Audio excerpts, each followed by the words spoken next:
260 million जिसके channel पे गाना गया था अक्षरा सिंह का, वो आज कुछ ऐसा भोजपुरी में कर गए हैं जो किसी सुपरस्टार को भी करने में थोड़ा टाइम लगेगा। सबसे पहले तो आप लोगों को जो न्यूज़ बतानी है उसको बहुत ध्यान से सुनिएगा।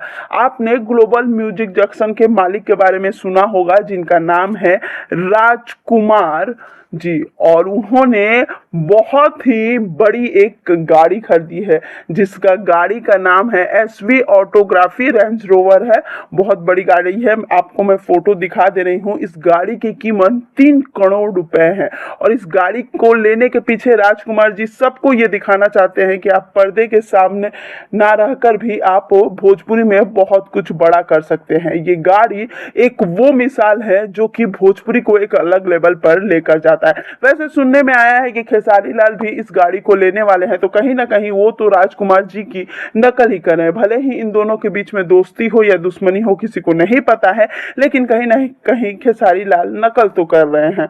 वैसे आपको बता दूं कि खेसारी लाल जी ने कहा था कि गाड़ी लेना कौन सी बड़ी बात है, 10 लाख डाउन पेमेंट करो, ईएमआई पे गाड़ी ले लो। लेकिन आपको एक बात बता दूं कि राजकुमार जी ने 3 करोड़ के लगभग कीमत की इस गाड़ी को पूरे कैश में लिया था और इस बात की चर्चा पूरे भोजपुरी इंडस्ट्री में है। तो आप लोग जाकर इन्हें बधाई जरूर दें।